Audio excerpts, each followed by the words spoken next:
मित्रों नमस्कार। ज्ञान मार्शल माइंड में आपका स्वागत है। मित्रों हमने 2-3 दिनों से जो हमने कुछ ऐसे भविष्यवाणियों पर वीडियो बनाया है, जैसे कि बाबा बेंगा को लेकर और जो भविष्य मालिका है अच्युतानंद दास जी की, उसको लेकर उन्होंने भविष्यवाणी की थी कि यही समय है जब भारत पाकिस्तान के बीच युद्ध होगा और चीन भी इस युद्ध में कूदेगा। और तब हमें पता नहीं था कि ये युद्ध होगा, लेकिन वाकई ये युद्ध कल रात को 1 बजे भारतीय सेना ने पाकिस्तान में घुसकर वहाँ अटैक किया और उनकी जो 9 ठिकाने थे आतंकवादियों के उनको ध्वस्त कर दिए। और आज पाकिस्तान ने रिटेलिएट किया और हमारे 15 सिविलियन मारे गए। तो एक किस्म से ये वार है, आज की रात में कुछ भी हो सकता है। तो ये तो भविष्यवाणियाँ थी, लेकिन अब भविष्य क्या होगा, इसके बाद क्या वो युद्ध होगा या युद्ध ये रुक जाएगा या युद्ध किस स्तर पर जाएगा, इस बारे में हमारा ज्योतिष क्या कहता है, इस बारे में हमारे विशेषज्ञ हमारे शोधार्थी डॉक्टर प्रतीक मिश्र जी ने बहुत रिसर्च किया है और उसके बाद आपके लिए बहुत सारी इन्फॉर्मेशन लेके आए हैं। डॉक्टर साहब आपका बहुत बहुत स्वागत है। आपने जो जो अभी तक भविष्यवाणियाँ की हैं वो सब सच साबित हो रही है और आपने यही समय कहा था कि भारत पाकिस्तान के बीच में, और जो इंडिकेशन दिया गया था कि पश्चिम की तरफ से होगा, वो आज साबित हो गया है। हाँ तो अब क्या है, आगे क्या होगा? क्या ये यहीं खत्म हो जाएगा या आगे चलेगा? नहीं, ये ख़त्म नहीं होगा। ये तो एक अभी ट्रेलर है, अभी बहुत कुछ होना बाकी है। क्योंकि जो भविष्यवाणियाँ की गई हैं, चाहे वो भविष्य मालिका की भविष्यवाणी हो, बाबा बेंगा की हो, या नास्त्रेदमस की हो, या फिर अपने जो हमारे ज्योतिष है, और जो ग्रह नक्षत्रों की चाल है, जो अंक शास्त्र की चाल है, अंक शास्त्र की कैलकुलेशन है, उन सब के आधार पे ये तो अभी एक झांकी है। क्योंकि उन सब चीज़ों से जो चीज़ निकल कर आ रही है, वो चीज़ निकल कर ये आ रही है कि भारत से टकराने वाला जो पड़ोसी देश है, जो इस्लामिक कंट्री है, उसका विनाश होना तय है। तो अभी तो एक तरीके से सर्जिकल स्ट्राइक हुई है, अभी तो एक ट्रेलर दिखाया गया है। आने वाले समय में आपको दिखाई पड़ेगा कि ये चीज़ें, भविष्यवाणियाँ जो है उसी दिशा में जा रही हैं। और भविष्यवाणियों का एक हिस्सा जो है वो सच साबित हो गया कि दोनों देशों के बीच में युद्ध होगा। तो युद्ध शुरू हो गया है। और ज्योतिष में ग्रह नक्षत्रों के आधार पर इन्हीं दो देशों के बीच में युद्ध या संघर्ष की जो संभावनाएं होती हैं, उनका जो कैलकुलेशन की जाती है वो मंडल ज्योतिष के आधार पर की जाती है। और आपको विश्वास नहीं होगा, और मैं इसलिए कह रहा हूँ कि अभी बहुत कुछ बाकी है। उसके पीछे कारण क्या है कि 1971 में जब पाकिस्तान का बंटवारा हुआ था, उस समय जो ग्रहों की चाल थी, लगभग ग्रहों की चाल इस समय वही चल रही है। तो इसका मतलब पाकिस्तान और बलूचिस्तान का विभाजन होगा? अब जो भी हो, मतलब इंडिकेशन ऐसे जा रहे हैं। तो अभी उस हिसाब से तो पाकिस्तान के खिलाफ कुछ हुआ ही नहीं है, अभी तो आतंकवादियों के खिलाफ हुआ है। अभी आप देखिए, तो भविष्यवाणियों को अगर आप देखते हैं तो भविष्यवाणी का एक छोटा सा हिस्सा सच हुआ है कि भारत और पाक के बीच में युद्ध होगा, तनाव होगा, संघर्ष बढ़ेगा और आतंकवादियों पे अभी स्ट्राइक की गई है। अभी आप जो भविष्यवाणियों में कहा गया है, जो ग्रह नक्षत्रों की चाल, उसके आधार पे तो आगे बहुत कुछ होना है और वो सारी चीज़ें होंगी। कारण क्या है, इस समय ज्योतिष के जो ग्रहों की चाल है, मंगल, शनि, राहु और केतु, इन सब चारों जो ग्रह हैं, ये चारों ग्रह कहीं ना कहीं युद्ध से माने जाते हैं, तनाव से माने जाते हैं, संघर्ष से माने जाते हैं। इनके हिसाब से लगभग परिस्थितियां उसी तरीके की युति बन रही है जैसी कि 1947 में थी, जैसी कि 1965 में थी और जैसी 1971 में थी, और इतना ही नहीं, जैसी कि कारगिल युद्ध में थी, 99 में थी। तो उस आधार पर आप ये कह सकते हैं कि शनि और मंगल की जब युति होती है और राहु और केतु एक विशेष स्थान पे होते हैं, तो तत्काल युद्ध का योग बनता है, और वो योग बना और वो शुरू हो गया। ये तो ज्योतिष के आधार पे, लेकिन भविष्य मालिका में जो कहा गया, वो उन्होंने, वो संत अच्युतानंद जी को त्रिकालदर्शी थे, तीनों जो भूत वर्तमान भविष्य के बारे में उन चीज़ों को जानते थे, देखते थे, तो उस आधार पे उन्होंने कहा था। और उसमें उनकी भविष्यवाणियों में साफ साफ लिखा हुआ है कि जो इस संकेत है, मतलब वो संकेत ये है कि पाकिस्तान जो है उसके टुकड़े टुकड़े होंगे और उसका वो पृथ्वी के नक्शे से मिट जाएगा, अलग अलग टुकड़े होंगे। बाबा बेंगा ने भी यही बात कही है और यही समय था, 2025 का समय है। ग्रह नक्षत्रों की चाल जो है वो अभी तो स्थिति सीमित युद्ध की तरफ कर रही है, इशारा कर रही है, जो इस समय हो रहा है, जिसे कहते हैं कि छद्म युद्ध की तरफ। लेकिन जो 20 मई के बाद का समय जो ज्योतिष के हिसाब से निकल कर आ रहा है, वो पाकिस्तान पर बहुत भारी पड़ सकता है।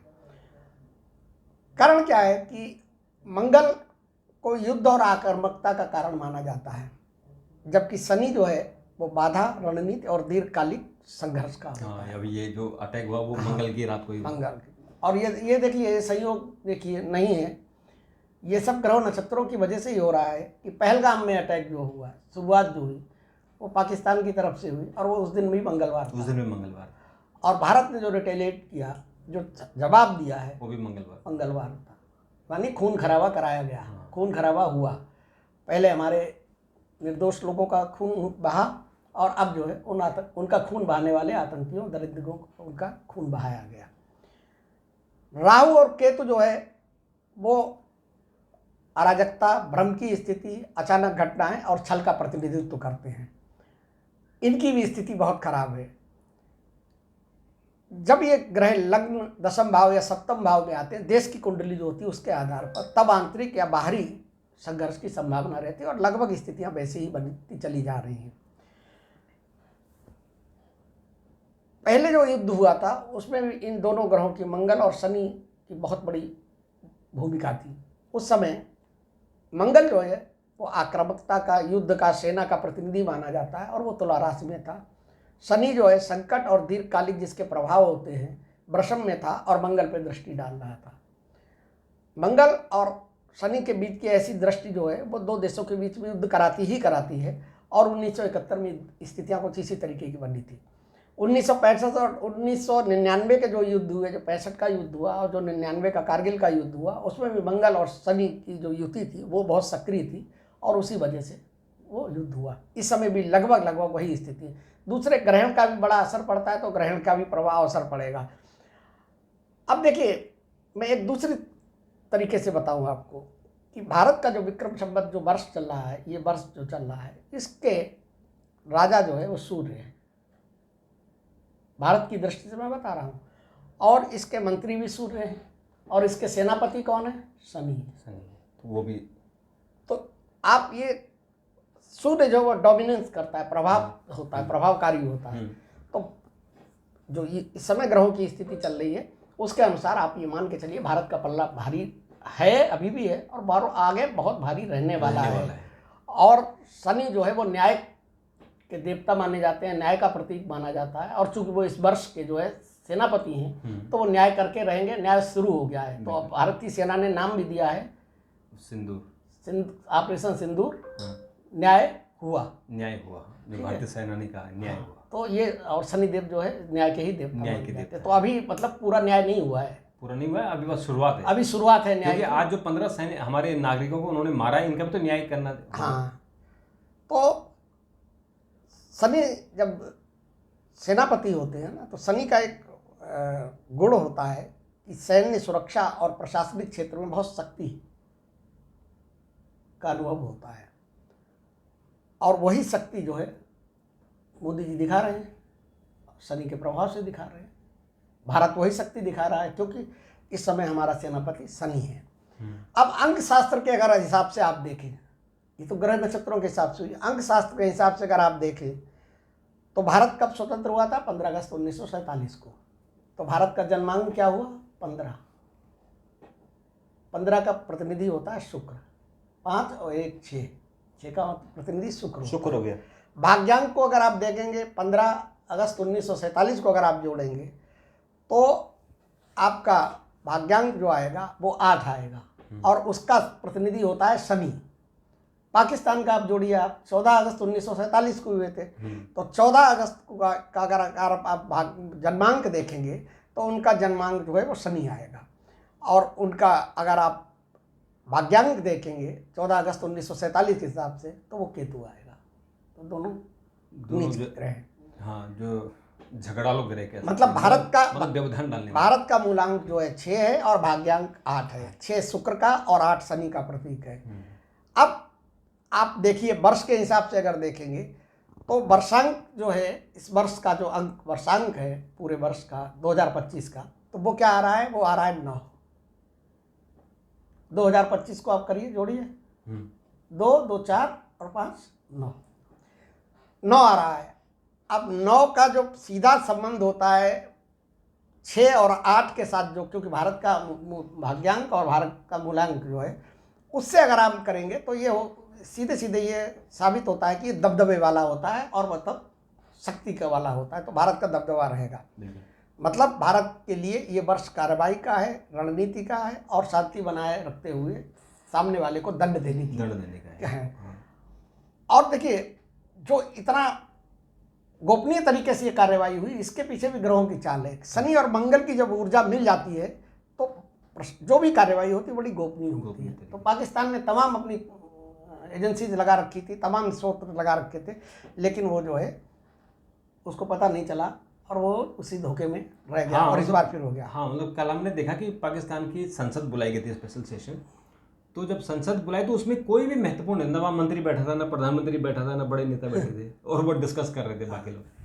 अब पाकिस्तान के हिसाब से अगर अंकशास्त्र में देखिए तो पाकिस्तान के 5 और 7 से अगर आप सामंजस्य मिलाएंगे वर्षांक 9 का, तो ये पाकिस्तान के लिए संघर्ष, भ्रम और आंतरिक और राजनीतिक अस्थिरता का संकेत है। मैं आपको बताऊं, देखिए अभी तो इनको और इनके खिलाफ कार्रवाई होने का योग बन रहा है, बड़ी कार्रवाई होगी, पाकिस्तान टुकड़े टुकड़े होगा और उसके बाद पाकिस्तान में राजनीतिक अस्थिरता आएगी।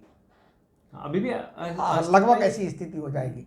दूसरे देखिए, दूसरे जो ज्योतिष में जो सबसे बड़ी चीज होती है, जब शनि मीन राशि में प्रवेश करता है, गोचर होता है, तो वो युद्ध करवाता है और वो मार्च से शुरू हो गया। तो स्थितियां लगभग उसी तरफ से बढ़ने लगी। अब भविष्यवाणियों के हिसाब से अगर आप देखें तो भविष्य मालिका में, बाबा बेंगा में और नास्त्रोदामस, तीनों जगह हम लोगों ने इस पर प्रोग्राम भी किए हैं।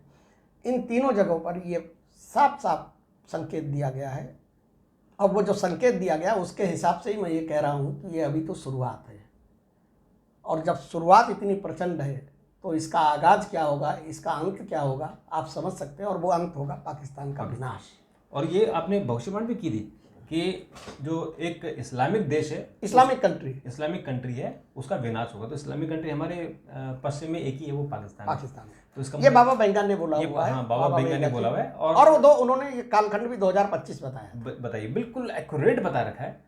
तो बाबा बेंगा के बारे में आपको बता दें कि ये जर्मनी से थे, नहीं बल्गारिया से, सॉरी बाल्कन कंट्री से थी, बल्गारिया से। और उनको बाल्कन का नास्त्रोदामस भी कहा जाता है। और वो नेत्रहीन थे, वो महिला थी, वो नेत्रहीन थी। हाँ, लेकिन उनको बाबा कहते थे। और उन्होंने, उनकी जितनी भविष्यवाणियां हुई वो सच हुई, और इसलिए पूरी दुनिया में उनका नाम था। बाबा बेंगा की भविष्यवाणियां 100% सही होती, क्योंकि उनको दिखता तो था नहीं, तो इसलिए उनको ईश्वरीय शक्ति थी उनके पास कि वो समझ जाते थे। और देखिए, मैं एक चीज और बताऊं, ये जो ग्रह नक्षत्रों का योग है ना, ये अभी आप इसको इस तरीके से मान कर चलिए, पाकिस्तान तक सीमित मत रखिए। ये नवंबर तक का समय जो है ना 2025 का, ये बहुत खतरनाक है। और इसके बारे में भविष्यवाणी की गई है कि दक्षिण एशिया में बहुत बड़ा संघर्ष होगा भारत का, ठीक है। और वो संघर्ष क्या होगा, वो सीधे सीधे इशारा जो है, संकेत है, वो चाइना की तरफ है। इसका मतलब, और चाइना अभी भी हरकत जिस तरीके से दे रहा है, एक चाइना और तुर्की, दो ही देश ऐसे जो पाकिस्तान का समर्थन कर रहे हैं, और जितने वो हथियार फेंक रहे हैं। तो आप अभी ये तो शुरुआत है, मैं बता रहा हूँ आपको, ये अभी शुरुआत है। आप उसको मान के चलिए कि चाइना को भी आपको जो है समझाना पड़ेगा, उसको भी बताना पड़ेगा कि हम क्या है, और वो वैसी दिशा में चीजें जा रही हैं। बिल्कुल। तो मित्रों, ये आप जो 2-3 वीडियो हमने डाले हैं पाकिस्तान को लेकर, और उनकी भविष्यवाणी, जब हमको पता नहीं था, किसी को पता नहीं था कि अटैक होने वाला है, तो तब उसमें हमने ये कह दिया था कि उसमें अटैक होने वाला है। तो अब अटैक हो गया, अब भविष्य में फिर अटैक होंगे, और ये सिलसिला अभी लंबा चलेगा। देखिए, मैं एक चीज़ और बताऊं कि अभी आपने कुछ वीडियो जो थे उन पे 1-2 लोगों के कुछ कमेंट आए, कुतर्क कैसे लोग करते हैं, तमाम उसमें नेगेटिव बातें लिखना और कुतर्क करना कि साहब ऐसा क्यों हुआ है, बेकार की भय बढ़ा रहे हैं, भ्रम पैदा कर रहे हैं, फलानी चीज़ें कर रहे हैं। हर चीज़ का अपना एक आधार होता है। भविष्यवाणी जो है वो आपको अलर्ट करने के लिए होती है, आपको सावधान रहने के लिए। और ऐसे ज्योतिष और ग्रहों की चाल आपको बताया जाता है कि इस तरीके की चीजें हैं, ऐसी चीजें उत्पन्न हो सकती हैं, ऐसी चीजों की तरफ दिशा जा रही है, आप सावधान रहिए और कोशिश कीजिए कि उसमें ना उलझें। हाँ, ये साइंस है, ज्योतिष और ये सारे साइंस है, साइंस के बेस पे सब, ये कैलकुलेशन के बेस पे, ये कोई हवाबाजी नहीं है कि किसी ने अपने मुंह में जो भी उठाया वो मुंह से बोल दिया।